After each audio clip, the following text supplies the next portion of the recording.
Bem-vindos aqui ao canal do IE.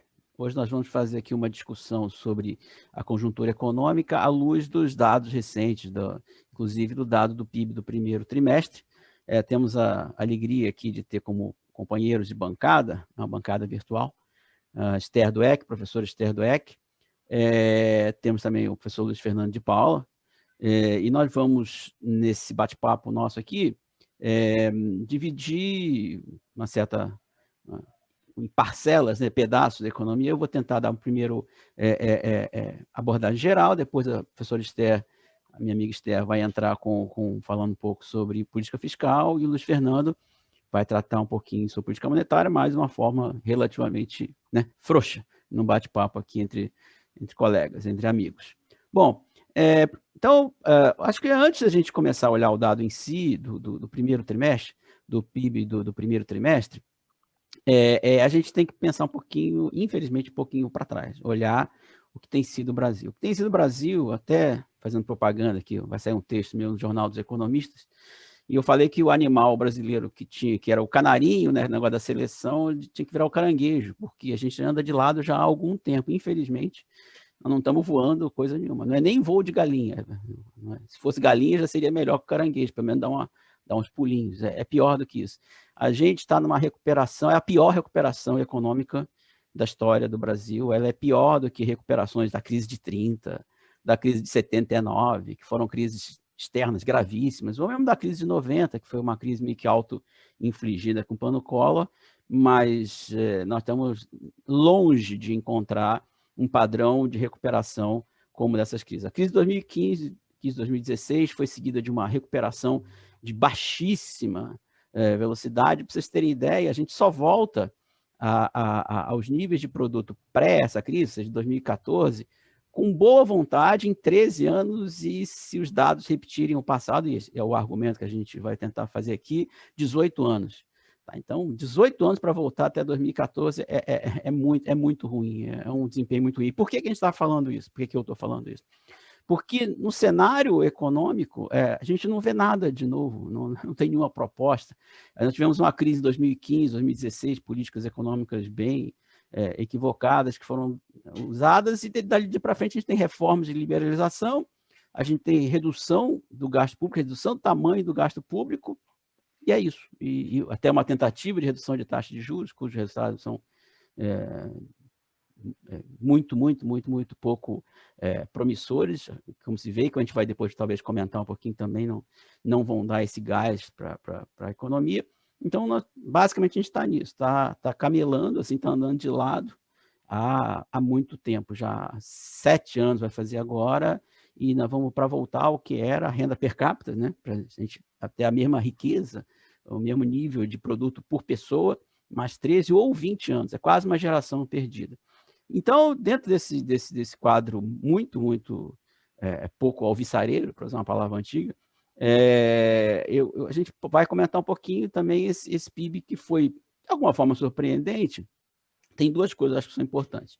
Primeiro, que esse PIB foi um pouco maior do que o esperado, e eu vou tentar mostrar talvez o porquê esse efeito. O segundo, que para os não economistas, quando virem, o Brasil esse ano vai crescer 4,4, vai crescer 5, eventualmente, isso é um número razoável. Existe um efeito estatístico, os economistas chamam de efeito arrasto. O que é isso? O PIB ele é uma média do ano passado e uma média desse ano, do produto, tá certo? Dos índices de produto de cada trimestre, porque o PIB no Brasil era medido trimestral. Então, para vocês terem uma ideia, ano passado, a média do produto ficou no número chamado, no índice 163, e no final do período já estava em 169. São índices, números de produção. Ou seja, se a economia brasileira esse ano não crescesse nada, absolutamente nada, de um trimestre contra outro trimestre, só isso já faria com que a economia estatisticamente crescesse 3,7%. É isso que a gente chama de efeito arrasto. É um valor nominal, aliás, desculpa, real do crescimento do PIB, que é muito grande, expressivo, 3,7%, sem que necessariamente exista um crescimento efetivo da economia, de mês contra mês, de trimestre contra trimestre. Tá? Isso porque tem esse efeito estatístico de ter tido uma grande queda, né, no segundo trimestre, por causa da pandemia, e uma recuperação em grande medida por causa da política fiscal expansionista a partir do segundo trimestre. Então, esse é o primeiro fato, que as pessoas não se espantem. Mas como é que cresceu tanto? Não se espantem, os economistas que estão assistindo esse programa, é porque é um efeito estatístico.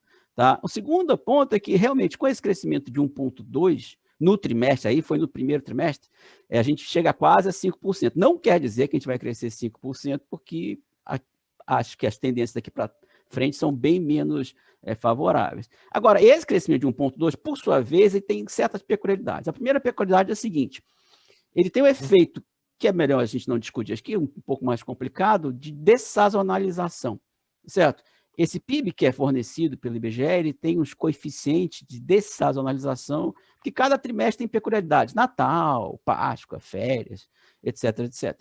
E só que 2020, como a gente sabe, foi um ano muito estranho, foi um ano muito plano, né? Porque não aconteceu nada, por exemplo. Aconteceu a pandemia, que é trágico, mas em termos de variações no ano, você teve uma variação muito grande, que não foi o segundo trimestre, e depois é tudo meio embolado, foi o que chamam de um ano plano.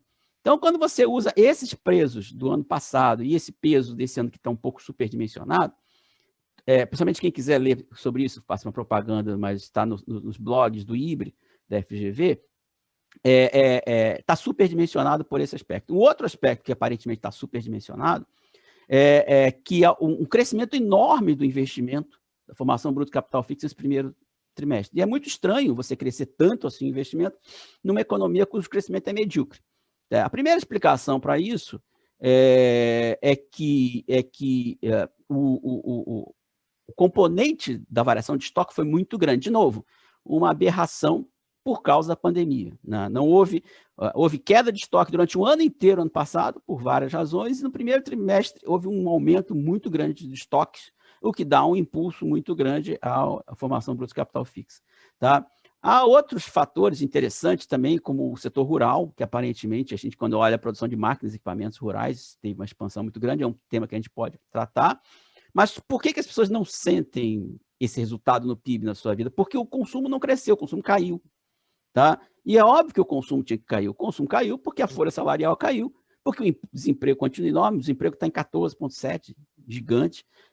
E a gente depois vai falar porque também houve uma aceleração da inflação, o que faz cair ainda mais. Se o desemprego está grande, se o poder de barganha dos trabalhadores está baixo, e se você ainda tem uma inflação que acelera, a tendência de cair a folha salarial é muito grande e, consequentemente, o consumo. Então, esse efeito, investimento que foi muito inesperado, surpreendente, eu tentei dar duas pequenas razões para por que ele foi tão grande, inesperado e até um pouco exótico, tá certo?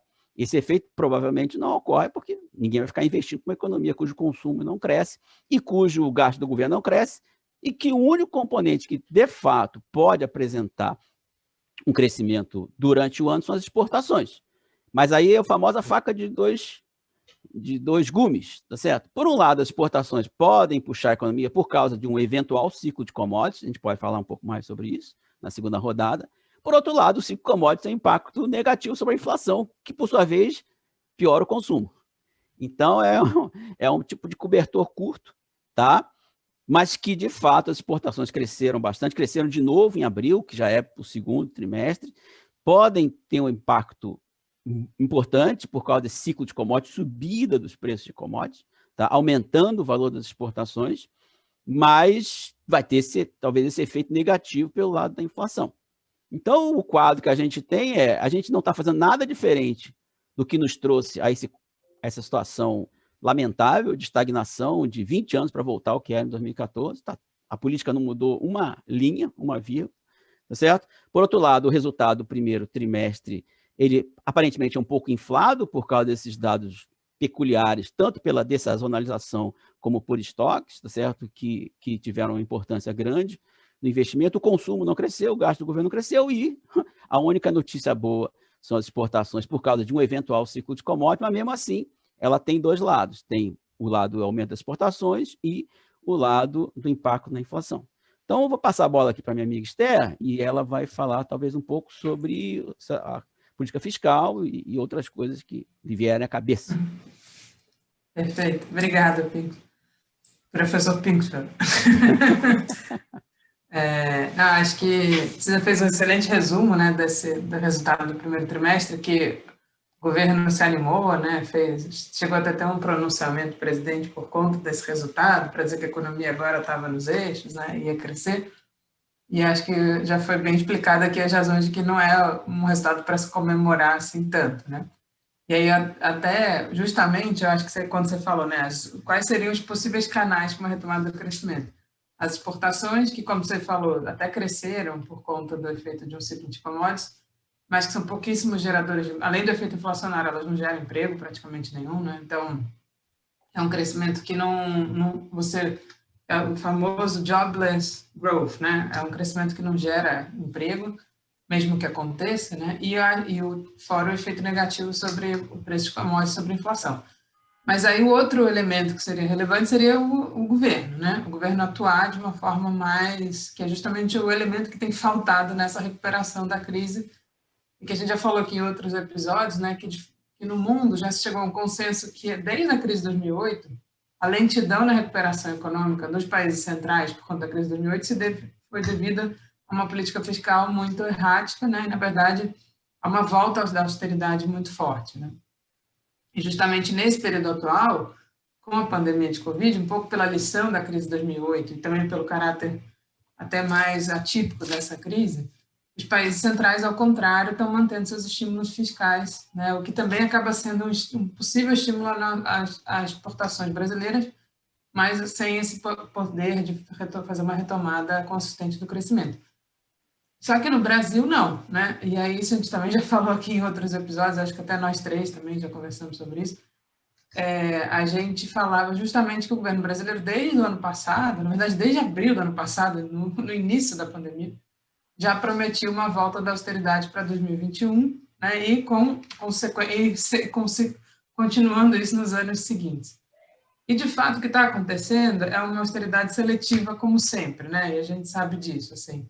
Austeridade em áreas que, de fato, poderiam retomar o crescimento, como investimentos públicos, uma transferência de renda mais substantiva, né?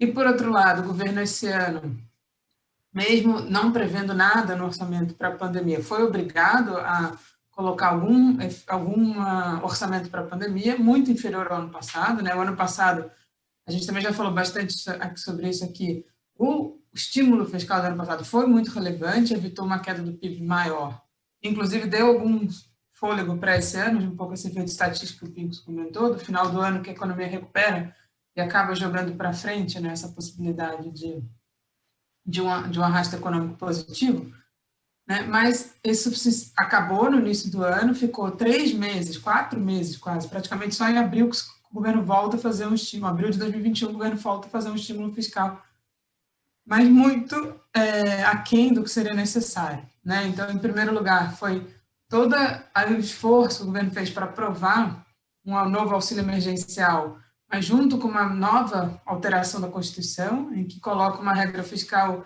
que, na verdade, endurece ainda mais a regra fiscal, reforça os gatilhos que existiam no teto de gastos, mas que não eram implementáveis, né?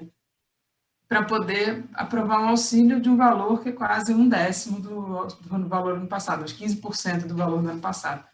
Lembrando que ano passado foram mais 300 bilhões para o auxílio emergencial, e esse ano o governo aprovou 44 bilhões, o que era um valor claramente inferior, né, e pagando um benefício muito, muito inferior. Né? Ano passado, o benefício mínimo era de 600, poder chegar a 1.200 para famílias monoparentais, né, principalmente mães solteiras, etc., enquanto esse ano o benefício máximo é de 350, o mínimo de 150. Né? Então, realmente, assim, uma diferença gritante, com uma situação pior da pandemia, o que é mais grave. A gente está numa situação, a pandemia esse ano foi muito mais grave do que o ano passado, né, em termos de, claro, porque qualquer doença epidemiológica, quanto mais ou maior a base, mais ela se expande, né, e, enfim, a gente não vai entrar em detalhes aqui sobre a falta de capacidade do governo de controlar isso. A gente teve um surto muito grande esse ano, que mantém, se o ano passado a média de mortes era de 1.000, esse ano, né, provavelmente a média já está em 2.000, né? Chegou algumas semanas a mais de 3.000 mortes, que ano passado parecia impossível, esse ano aconteceu, e as pessoas sem condições de se protegerem da pandemia, né? Simplesmente porque o auxílio emergencial não é suficiente. Ele não é suficiente nem por razões humanitárias e sanitárias para manter as pessoas em casa, e muito menos suficiente para fazer um estímulo fiscal relevante para evitar que a economia fique patinando e um pouco seja puxada por fatores que não geram crescimento econômico inclusivo, né? Ao contrário, ainda que possa gerar um efeito de crescimento, ele tende a ser com muita desigualdade, né? Como já tem se colocado os dados esse ano. Mas depois o governo foi obrigado a fazer uma nova alteração, né? E aí já na LDO, por conta da outra regra fiscal, que é o primário, né? O resultado primário, eles fizeram toda uma mudança constitucional para aprovar os 44 bilhões do auxílio emergencial e não previram mais nada para a pandemia. Não tinha gasto com saúde, não tinha o auxílio para os trabalhadores formais, não tinha o programa de sustentação das empresas. E aí foi feita uma nova alteração legal, né, na Lei de Diretrizes Orçamentárias para permitir excluir do primário os gastos justamente com essas 3 áreas, né? Programa de manutenção do emprego para os trabalhadores formais, um programa de apoio a micro e pequenas empresas e os gastos com saúde que estavam, né, os leitos estavam sendo fechados com a pandemia no auge, né?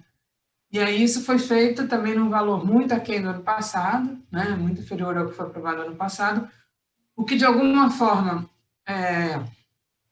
permite alguma margem para o governo, né, mas a gente sabe que o fato de ser muito inferior ao ano passado significa que você, no fundo, está fazendo uma contração fiscal do ano passado para esse, que acaba sendo mais um estímulo negativo para a economia.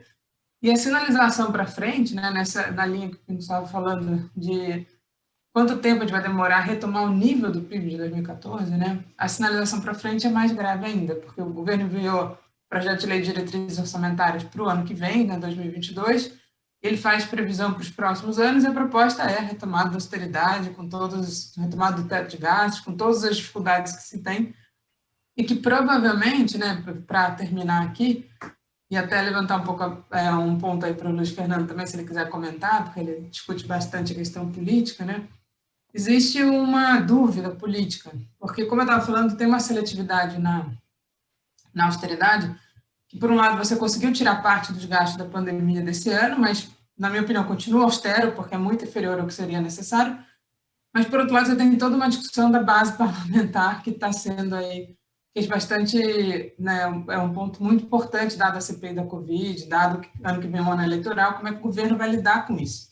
Como é que ele vai lidar com uma política de austeridade frente a uma base parlamentar que é muito fisiológica e, por outro lado, frente a uma demanda da população por estímulos no ano eleitoral, né? Então, a dúvida, né, e o mais provável que aconteça é que o governo faça o que ele está fazendo já há alguns anos, que é gambiarras no teto de gastos, né? Conseguir fazer algum tipo de estímulos pontuais de coisas que interessam ao governo, mas que não geram nenhum fruto relevante, né? Então, o governo sinaliza a possibilidade de fazer um novo Bolsa Família, mas o que foi apresentado no final é muito aquém do que deveria ser feito, né? Reajuste pequeno em relação ao benefício atual, mas ele está propondo algumas coisas para tentar ter alguma margem para o ano que vem, mas nada que pareça relativamente consistente com uma retomada do crescimento puxado efetivamente pelos gastos internos, né, que precisam necessariamente de um estímulo fiscal robusto, né, e permanente, como tem sido proposto em outros países, e aqui não. Então, passo a bola aí para o Luiz Fernando para ele comentar também a questão mais monetária, né, mas também, obviamente, se quiser também essa parte política, que eu acho que ele tem, né, discute bastante isso, pode ser um ponto relevante nessa conjuntura econômica. Okay. Obrigado, Esther. Obrigado, Carlinhos. Prazer estar aqui conversando com vocês. Eu vou começar também fazendo uma avaliação geral sobre a questão do crescimento. Eu acho que o Carlinhos colocou, né, de uma forma muito, muito precisa, né? Só para dar um dado, começar a dar um dado, o auxílio emergencial para esse ano foi lançado em 44 bilhões. No ano passado foram 230 bilhões o auxílio emergencial. Isso significa 19% esse ano em relação ao ano passado. Só para ter uma ideia do quão diminuto é o auxílio emergencial em termos de impulso fiscal, né, em relação ao ano passado. Eu, particularmente, ao longo do ano passado, eu defendi uma tese, enfim, que eu acho que acabou se revelando correta contra muitos colegas heterodoxos, que a política fiscal, houve uma política fiscal contracíclica de relativamente grandes proporções no ano passado. Tá? E, particularmente, o auxílio emergencial, né, que foi responsável por cerca de 50% do orçamento, teve também outros aspectos, como auxílio aos governos subnacionais, etc. Foi de grande monta, né? O Brasil, se vocês terem uma ideia, o Brasil teve uma redução do PIB de 4,1%. Tá? A Argentina, né, segundo a projeção da CEPAL, teve uma redução de 10,5%, o México de 9%. Tá? Então, em comparação, assim, considerando que foram países que não conseguiram controlar a pandemia, né, hoje está claro, assim, meio óbvio dizer isso, né, mas hoje está claro que o melhor remédio econômico para combater os efeitos da pandemia é a vacina, é controlar a pandemia. E controlar a pandemia através da vacina, por isso você retoma as atividades econômicas. Está nos Estados Unidos mostrando isso, né? Você toma vacina na farmácia da esquina, agora nos Estados Unidos, né? Então, você retoma naturalmente as atividades econômicas, você retoma o processo de crescimento econômico. Claro que o Brasil tem outros problemas estruturais, né? Outros problemas estruturais. É importante dizer, como o Carlinhos colocou, a economia brasileira, antes da pandemia, ela vinha com uma economia, para usar a expressão, né, colocada aqui, de caranguejo, né, andando para trás. Né, um crescimento absolutamente medíocre, de ali 2016, 2017 e 2019, numa média de 1,4%, considerando um crescimento da renda da população de 0,8% e da 0,5% de renda per capita por ano. É uma economia estagnada, virtualmente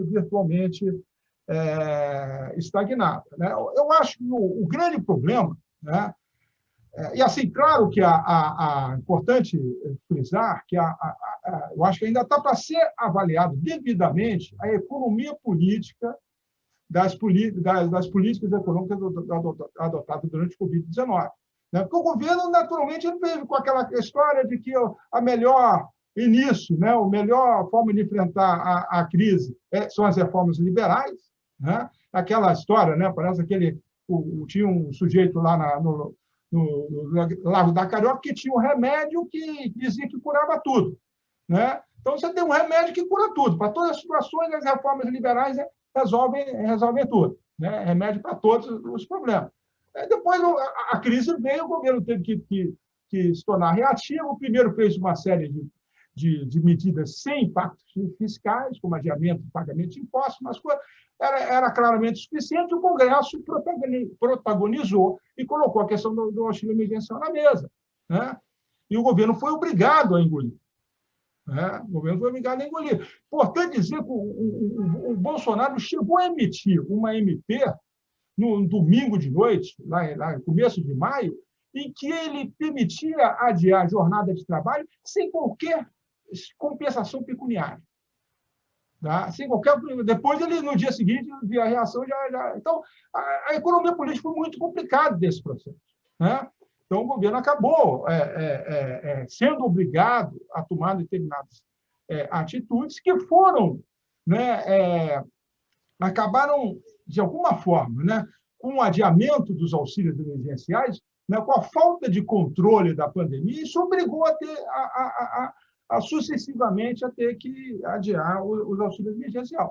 Quando entrou, como a Esther falou, entrou a segunda onda, né, no início desse ano, o governo não percebeu a gravidade do problema. Ficou 3 meses parado.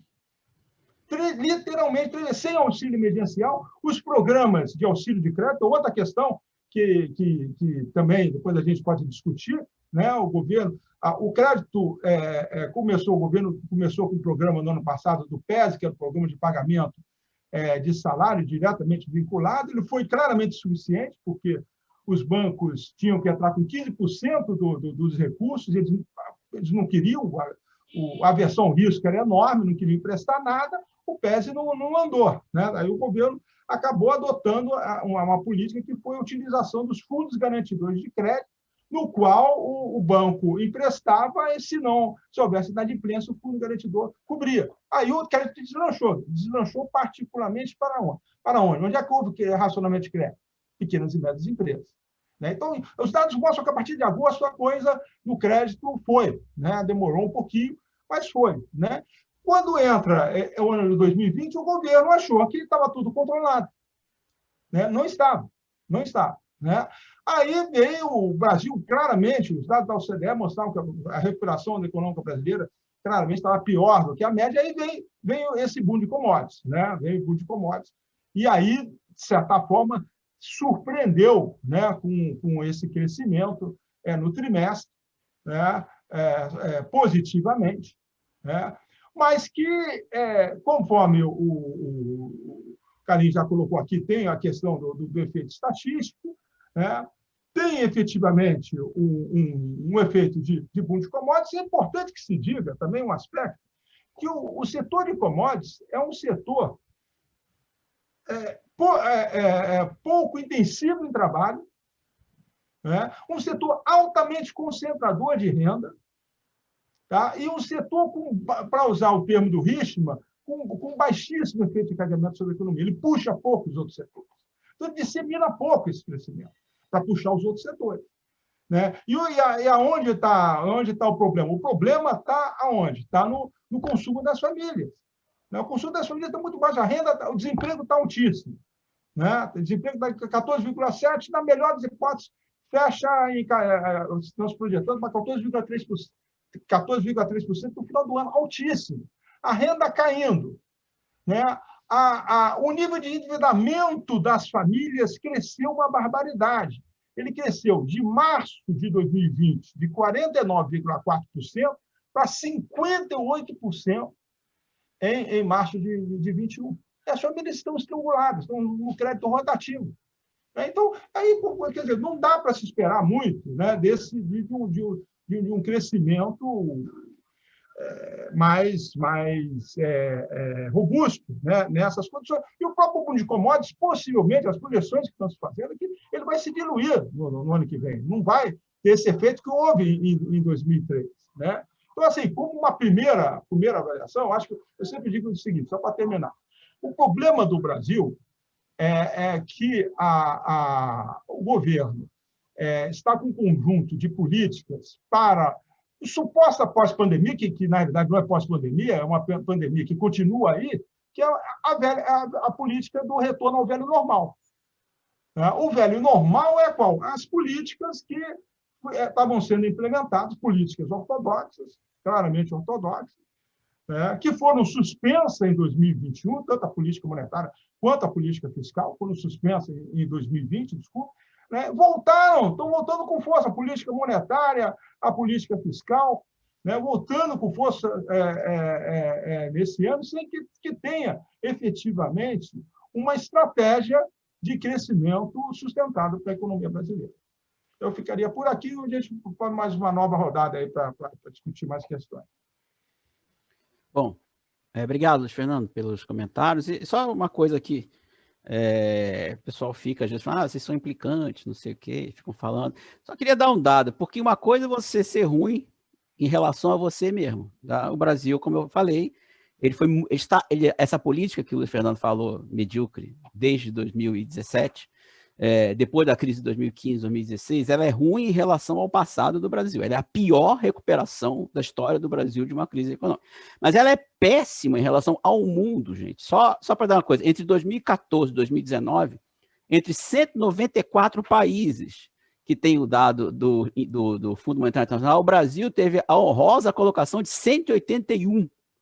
O Brasil foi 180º país em 194º. E atrás de nós, aqui eu sempre digo a Copa América da Mediocridade, graças ao presidente Macri, a gente conseguiu estar na frente, uma posição à frente da Argentina, e para trás da gente praticamente são países em guerra civil. É a Ucrânia, é o Líbano, é a Líbia, que nem país é hoje em dia, até o Iêmen, com todo respeito, que não é país, está em guerra.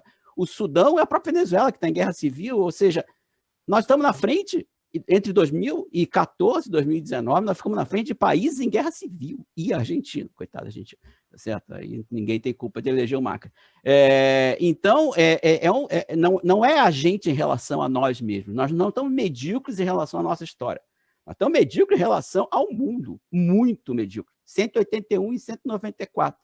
Tá? Então, só para ficar, não é implicância, a gente não está... E o que está todo mundo dizendo é o seguinte, e não muda nada. Isso que deu você ser 180º colocado, é a mesma coisa. Isso é muito importante, gente. Economista tem mania de nível e taxa, são coisas diferentes, né? É uma coisa importante para a gente. Se você mantivesse o nível esse ano do gasto do ano passado, que o Luiz Fernando falou, a Esther falou também aqui, tá? Você não cresceria nada. Ou seja, o impacto para crescer a economia seria zero. Você reduzindo, o impacto é negativo. Então, isso é muito importante, porque, como foi dito aqui, dos outros matos não vão sair cachorro. Por exemplo, esse mato, que é o mais importante do Brasil, que é exatamente o consumo, ele está muito medíocre. Como foi dito aqui, nas contas nacionais, o consumo das famílias caiu. Só para dar uma noção para vocês, as vendas no comércio no primeiro trimestre foram 20% mais baixas que no trimestre anterior. Tá? E o primeiro trimestre do ano passado já tinha tido uns 15 dias de março ali, meio mais ou menos. O nosso comércio, em abril, tá certo? Ele não chegou a julho do ano passado. Não chegou no nível de julho do ano passado. Olha como é que é medíocre esse desempenho do consumo. Gente, quando vocês olham a série histórica de crescimento do Brasil, o crescimento do Brasil só dispara quando a demanda doméstica cresce. Essa é a realidade da economia brasileira. Você, como disse o Luiz Fernando, você pode ter uma puxada eventual de commodity, nada garante que esse ciclo de commodity, a China não vai crescer tanto assim. Então, esse ciclo de commodity pode ser muito mais recomposição de preço do que alguma coisa persistente, que é uma coisa que é uma hipótese razoável. Tá? Mesmo quando você tem isso, você tem 1%, 2% de crescimento, como foi, por exemplo, em 2003. 2003, você teve vários componentes, política fiscal contracionista, o consumo caiu por causa da elevação da inflação, e as exportações conseguiram salvar, mas o crescimento da economia caiu a metade do ano anterior, 2002. Então, é bom ver que mesmo digamos, a parte brilhante, que nem culpa nossa, é um ciclo de commodities, né, responsabilidade brasileira, certo? Não puxa a economia para crescer muito. Tá? E aí eu acho que é um ponto que a gente tem que falar aqui. Esse desempenho que eu estou falando aqui, muito ruim do comércio, de serviço, tudo relacionado ao setor interno, não está bem. E é verdade, isso é uma ironia, Luiz Fernando, do destino, né? Principalmente o ministro mais liberal da história do Brasil, pelo menos de boca para fora, foi o que fez a política fiscal mais expansionista, o maior déficit da história e a maior dívida. O cara é recordista em índice que ele deve odiar pessoalmente, deve chegar, se olhar no espelho, deve se odiar por fazer tudo isso. Mas graças a essa política extremamente expansionista, 7% do PIB, 7% foi esse crescimento aí da pandemia, você teve uma queda muito menor que outros países. Então, assim, não sei se Deus escreve certo por linhas tortas, ou o Congresso que escreveu certo por linhas tortas, mas alguém escreveu certo por linhas tortas, certo? E o ministro mais liberal fez uma política fiscal extremamente expansionista e bem-sucedida. Aliás, é ótimo ele ter feito isso, porque ele foi bem-sucedido fazendo uma política fiscal expansionista. E agora quer reverter tudo para voltar à mediocridade do 181º lugar no mundo. Tá? E nesse ponto, voltando a esse aspecto, eu quero só chamar a atenção para essa questão da inflação. A inflação, infelizmente, se você for fazer o acumulado do ano, dá 1,8. Tá? E, obviamente, quando você faz a desagregação dos preços, tá certo? Os alimentos são 12,5. É óbvio que a gente sabe que alimentos são muito fortemente impactados por ciclo de commodities. Por exemplo, os serviços, tá? que são custos muito mais relacionados à inflação, sabe quanto foi? 1,8 acumulado. É óbvio que você vai dizer, tudo bem, o serviço é muito baixo, porque teve a pandemia tem um efeito muito forte sobre a queda do serviço, não dá para repassar preço. Tudo bem, é verdade, mas mesmo no período recente, o serviço não recupera. Por quê? O serviço é custo doméstico, o efeito de importação é muito menos importante. Os comercializáveis, né, os tradables, 12,2%. Quer dizer, obviamente que é uma inflação que é puxada por esse efeito externo e tem um impacto negativo sobre a renda das famílias, consequentemente sobre o consumo, não desprezível. Você teve uma inflação de 0,83 em maio, tá? Depois de ter tido uma de 0,86 em fevereiro, 0,93 em março. Tá? E não vai dizer que a economia está bombando, que não está bombando. Não é excesso de demanda, não é falta de oferta, não é nada disso. Realmente é o impacto desse efeito. Então, essa possibilidade, já que o governo não quer fazer nada, quer diminuir o gasto público, então só esse componente já joga para baixo a economia. Tá? Como a gente viu, o investimento, vai ficar aumentando. Se o consumo não cresce, para que o empresário vai aumentar investimento se o consumo não cresce? Para ter capacidade ociosa? Ah, estou cheio de capacidade ociosa, estou feliz. Não, ele fica triste quando tem capacidade ociosa. Quando ele faz uma planta e não tem para quem vender. Tá? É porque deu errado, ele está errado. Ele tem que reverter esse plano. Então, eu acho que essa combinação de alto desemprego, 14,7,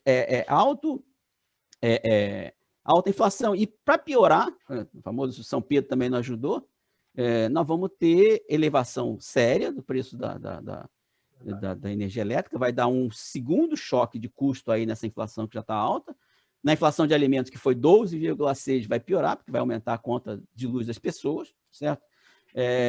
E talvez até, num cenário razoavelmente realista, até vamos ter uma questão talvez de racionamento.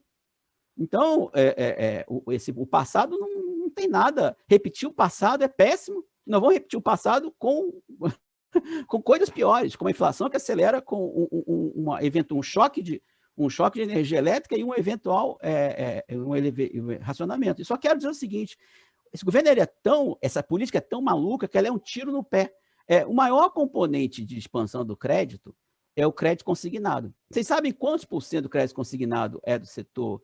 60% mais ou menos da expansão do crédito pessoal é crédito consignado. Sabe quantos por cento é crédito consignado no setor privado? Menos de 10%. Se você somar os funcionários públicos e os pensionistas, dá cerca de 90%. Ou seja, o governo quer atingir os funcionários públicos e os pensionistas, que são aqueles porque têm o melhor credit rating, ou são descontados na própria folha, que eles é que podem expandir o crédito. Então, é uma política ela não é nem... Ela é uma liberal burra, não é nem assim muito bem bolada para o que eles mesmos desejam. Tudo bem se estivesse fazendo um subprime brasileiro, mas não vai ter subprime brasileiro. Então, realmente, é um quadro bastante... que não dá para ter muito... É chato você chegar aqui e não ser muito otimista. Infelizmente, eu sou torcedor de um time muito ruim e depois de cada jogo todo mundo fica se lamentando nessas resenhas esportivas. Mas eu estou parecendo aqui... é Greyhound Day, né? Desculpa, é o dia da marmota, Groundhog Day, que eu saio do futebol, eu entro na economia, parece a mesma coisa, a mesma tristeza, mas juro que não é má vontade nossa. A gente deu dados aqui que mostram que, historicamente, foi medíocre, se repetir o passado não tem nada por que mude essa mediocridade, e ainda tem alguns componentes específicos que são particularmente preocupantes. Esther, sobe o astral. Difícil, viu? Tá difícil subir o astral. Assim. Ainda mais até o Vicário, né, que está sempre aqui com a gente, colaborando nas transmissões, ele até, quem entende bastante setor elétrico, a gente estava conversando antes justamente o reajuste que foi anunciado hoje na bandeira tarifária, né? Foi um reajuste até maior do que tinha sido que o governo estava pensando inicialmente, né? Foi um reajuste de 52%, o que só vai aumentar essa conta aí da inflação que o Carlinhos estava falando, e que, obviamente, acho que tem um ponto importante, que é essa inflação também seletiva, né? No sentido, claro, é uma inflação que todo mundo sente, mas desde o ano passado a inflação está proporcionalmente maior nos bens e serviços que pesam nas cestas dos mais pobres. Então, isso gera uma piora, né, na desigualdade ainda maior, porque você, em termos reais, a queda ainda se torna maior para as pessoas mais pobres e que tem maior propensão a consumir, enfim, todo esse círculo vicioso, né, se acelera no Brasil. Então, eu acho que realmente assim, a gente tem uma expectativa muito baixa para uma capacidade de retomada forte, né? E está até falando, não durável, extremamente 14%, né? Alimentos de 12%, e o serviço, que foi mencionado antes, ele tem um duplo papel, né? A inflação de serviço, muitas vezes, está associada à inflação de salários, o que tem um componente positivo, né? E que é justamente o que não está acontecendo.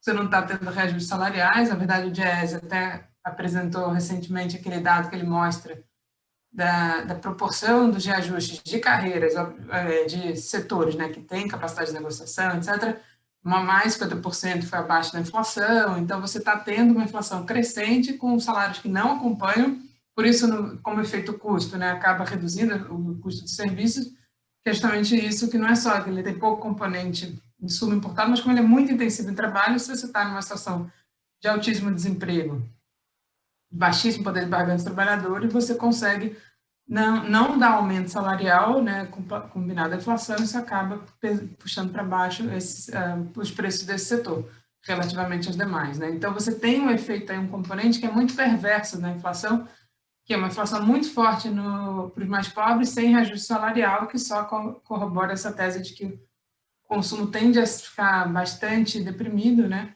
E não permitir uma retomada mais vigorosa da economia, mesmo com estímulos vindos de fora. E acho que até só para reforçar essa questão das exportações não terem capacidade de puxar a economia brasileira, ainda mais exportações de commodities, né? Porque ainda fosse exportação de algo que tem algum multiplicador mais relevante, né? Efeitos de encadeamento mais relevantes na economia, poderia ser um pouco melhor. Eu gosto muito da expressão, que acho que é do Medeiros e do Franco Serrano, né? Justamente do Export-Led Stagnation, que é o nosso... Em anos em que as exportações é o único componente da demanda que cresce, em geral, a gente fica praticamente estagnado, um crescimento muito baixo, mesmo que a exportação tenha um desempenho muito, muito vigoroso, né? Porque ela acaba sendo... O peso na economia brasileira é baixo, né? E se você tem uma situação em que o consumo, que poderia multiplicar esse efeito, está completamente deprimido, a gente só vê uma tendência muito negativa de crescimento. E aí, reforçar o lado de que o que está faltando realmente são políticas fiscais mais ativas, né? Porque, claro, aí só reforçando o ponto do Luiz Fernando, o governo não tem condições, você não tem como puxar a economia forte agora, né? Você precisa primeiro, de fato, vacinar todo mundo, vacinar uma grande parcela da população, para que eu tenha uma capacidade maior de um estímulo econômico. Mas uma redistribuição de renda mais vigorosa esse ano já ajudaria a manter estímulos básicos, né? De você garantir o consumo e a sobrevivência da população nesse ano. E você precisaria, mais para o final do ano, começar a estimular, aí sim, de forma mais vigorosa, e para isso só o governo é capaz de fazer isso nesse cenário trágico que a gente está colocando, né? E a gente percebe que não há essa intenção, né? Eu acho que isso é o que mais assusta, né? E por isso que eu coloquei aquele ponto de como vai ficar a questão política, né? Se isso vai fazer com que o governo atue de alguma forma, e os sinais não são tão claros, na verdade, são mais claros de que não vai haver tanto esse efeito.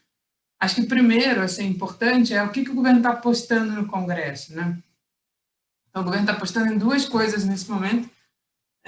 A reforma administrativa, que, claro, é o que o governo Bolsonaro, na verdade, Temer/Bolsonaro, né? Porque nesse ponto eles são bastante similares, está querendo fazer, que é o famoso quebrar o piso, né? Então, eles têm feito a quebra do piso já desde a emenda Constitucional 95, quando eles mexeram nos mínimos de saúde e educação. Depois eles fizeram a quebra do piso com a reforma da Previdência, que não foi totalmente quebrado, mas você consegue baixar o piso um pouco. Depois com a própria PEC desse ano, né, a emenda Constitucional 109, que foi a PEC 186, que era a PEC emergencial lá de 2019, eles colocam mais uma coisa para quebrar o piso, justamente para momentos que você está muito próximo do teto, você poder fazer gatilhos em cima dos servidores públicos, e o que eles mais queriam, que é a reforma administrativa, que de alguma forma seria uma tentativa de reduzir, né, a parte de pagamento de pessoal no orçamento para poder continuar quebrando o piso, que esse é o grande objetivo dele, né? Ainda tem esse efeito perverso que o Pinto falou, que é justamente aposentados, servidores públicos, que é quem teria capacidade de puxar um consumo autônomo, ficam com uma situação mais grave, né? Com mais receio do que vai acontecer para frente. Então, nem esses que supostamente têm uma renda mais garantida conseguem fazer o estímulo no consumo. E, por outro lado, agora com essa reforma tributária, que está um pouco ambígua, né? Acho que eu queria até reforçar um pouco isso, porque inicialmente o governo estava apostando numa reforma tributária muito pequena, né? Que foi o que o governo mandou ano passado. Era muito pequena, era até menor do que o Congresso estava discutindo. Era uma reforma tributária centrada nos impostos indiretos, sem nenhuma mudança no peso relativo deles na carga tributária, né? Justamente que tem no Brasil esse tipo de imposto tem um peso muito grande, o que acaba tendo efeito concentrador de renda, né, dado o caráter regressivo desse tipo de imposto. E agora o governo mandou uma proposta mexendo no imposto de renda, né, tentando ampliar um pouco isso, e ele fala que vai canalizar esses recursos para um Bolsa Família ou algo do gênero, mas que com o teto de gastos isso não é possível. Então, está meio ambíguo o que o governo vai fazer, né? Primeiro, que poder ele vai ter para levar adiante essa reforma tributária que ele está propondo, né, que inclui alguns pontos de tentar mexer um pouco na regressividade da carga, mas ainda bem inferior ao que seria necessário, e dizendo que eventuais aumentos de arrecadação seriam canalizados para algum programa de redistribuição de renda, já pensando no ano eleitoral, tanto que o anúncio deles é para o final do ano de um programa do Bolsa Família, e não atual, que seria extremamente necessário você ampliar o auxílio emergencial.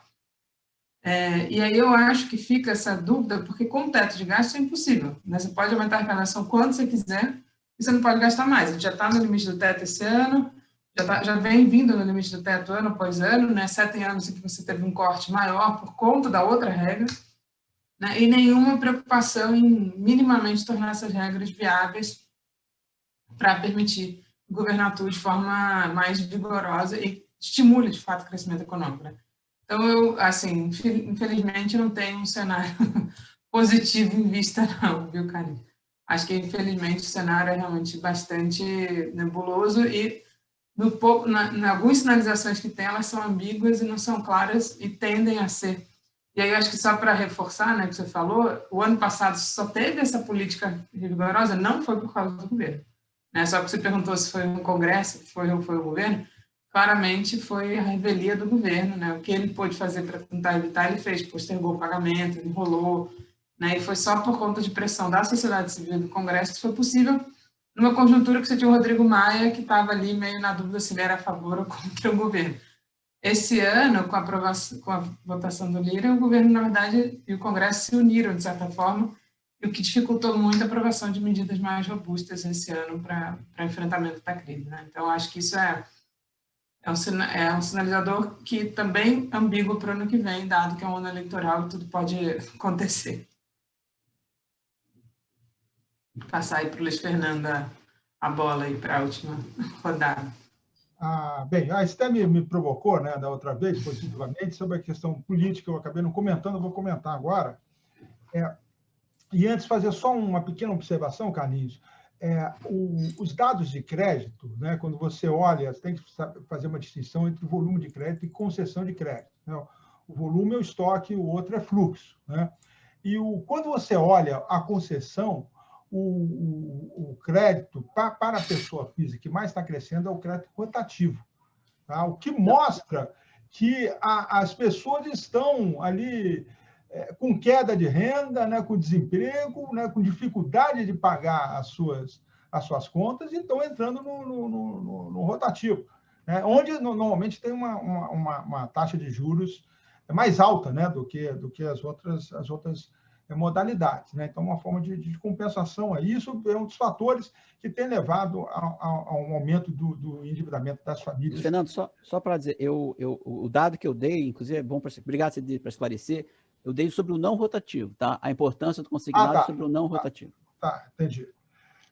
Bem, agora, com relação à questão política, dizer o seguinte, eu tenho nós economistas, né, falamos em econometria, quando você tem uma quebra estrutural na série. Né? Tem uma quebra estrutural na série, você saiu de câmbio fixo para um câmbio flutuante, né? Então você muda, altera todo o conjunto de comportamento das variáveis do modelo que você está querendo testar. Os cientistas políticos, eles utilizam o termo diferente, né? Mas tem uma certa coisa parecida, que é evento crítico. Né? São eventos políticos novos que alteram toda a configuração política em determinado momento. Né? Então, a gente não sabe ainda se a gente está passando por um evento crítico. É possível. Né? Porque, veja bem, a situação que estava se configurando era uma situação, do ponto de vista político, o Bolsonaro estava compondo maioria no Congresso, ele voltou a fazer o jogo do chamado presidencialismo de coalizão, que é você dividir o poder junto com os partidos que estão apoiando. Ele fez um orçamento paralelo pagando, né, verbas para conseguir esse apoio, né? Assim, num contexto, eu sei que é complicado num contexto que você tem teto de gastos, né, você reservar um volume de recursos para pagar emendas parlamentares. Mas, assim, no jogo político, isso faz parte. não sou tão... Eu acho complicado no momento atual, que você tem um teto de gasto, você tem outras prioridades, tudo. Mas, assim, mas é absolutamente normal você fazer uma distribuição de verba para você manter uma maioria. É um custo de manutenção de uma maioria, né? Agora, o problema todo é que talvez a gente tenha num evento crítico. Quer dizer, o próprio fato, por exemplo, do presidente, né, ter sido informado que você tinha um problema, né, relacionado a uma determinada vacina, e ele não tomou atitude porque ele não quis contrariar o líder do governo, Ricardo Barros, né? Quer dizer, no fundo, na cabeça do Bolsonaro, o que ele vislumbrou? Ele vislumbrou o seguinte: pô, agora que as coisas estão funcionando, eu estou conseguindo maioria, estou conseguindo uma mínima condição de governabilidade, por que eu vou querer mexer nisso? Né? Acabou que o tiro saiu pela culatra, né? Então, sempre vem, como alguém comentou, as denúncias nunca saem do convento, né? Saem dos deputados da base ali, que estão de alguma forma, bolsonaristas, né? Pessoas extremamente complicadas. Já houve insinuações ali, em bate-boca, coisas complicadas. Então, assim, eu acho que ficou muito embolado a coisa. A impressão que eu tinha antes desse evento era que o governo estava, particularmente o Arthur Lira, fazendo a sua barganha para distribuição de recursos para o Centrão, ao mesmo tempo procurando agradar a Faria Lima, o mercado, aprovando algumas reformas. Já tinha aprovado a reforma do Banco Central Independente, né? Aí entra a questão da reforma administrativa, né? Tem a questão da reforma cambial também, que foi aí um pouco adormecida, né? Da questão de abrir contas em moeda estrangeira por parte de residentes, né? E a questão da Eletrobras, que também entrou no radar aí, a privatização da Eletrobras, né? Então, bem ou mal, estava se retomando, em alguma medida, essa agenda mais neoliberal, né? E agora eu não sei o que vai acontecer, né? Quer dizer, a perspectiva, né? Eu concordo com a Esther, né? A perspectiva é que no ano que vem o Bolsonaro ia procurar, de alguma forma, tirar alguma coisa da cartola. Quer dizer, como ele ia conciliar, em termos de auxílio emergencial, né? Mais amplo, vitaminar a Bolsa Família, né? Quer dizer, como é que ele iria conciliar isso com o teto de gastos, né? É uma coisa que estava em aberto. É bom dizer que o Paulo Guedes é liberal, né? Mas ele tem uma fome de poder imensa, né? Então, ele também estaria disposto, né, a engolir alguns sapos, criar artifícios, né, para reeleger o Bolsonaro, com a perspectiva, não, daí no segundo governo a gente vai dar continuidade à nossa agenda. Mas está tudo embolado, né? Tem muita coisa aí para acontecer, né? E difícil, né? Realmente, nunca a longo prazo estaremos tão mortos, né? Quanto nesse momento, né? Então, vamos ver, né? Mas é uma situação extremamente, me parece ser uma situação de evento crítico, sem dúvida.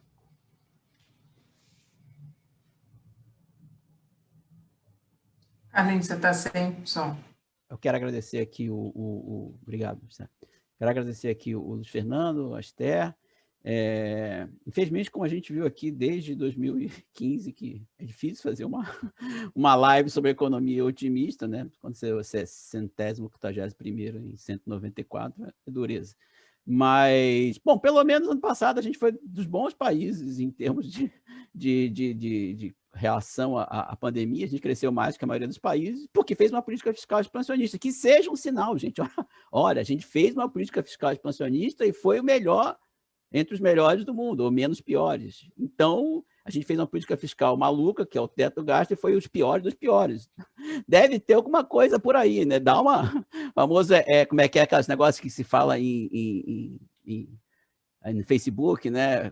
Chamando a atenção com a frase, tem uma frasezinha que o pessoal só dizendo, né? Com a frase popular assim. Fica a dica. Fica a dica, deve ter alguma relação entre uma coisa e outra, tá? Agradeço, então, vamos torcer para que a dica seja minimamente percebida e que a gente já tem algumas coisas que, infelizmente, já vão ser ruins mesmo, a inflação, a energia elétrica, mas que, sei lá, daqui a 2 anos, quem sabe, a gente consiga fazer um programinha mais animado aqui. Mas agradeço a audiência de vocês, aí, que estão vendo no YouTube, e voltamos quando sair outro dado aqui do PIB, outros dados interessantes. Então, um grande abraço para todo mundo. Obrigado, Esther. Obrigado, Luiz Fernando. Obrigado. Obrigada, Carlinhos. Obrigada por organizar esse debate.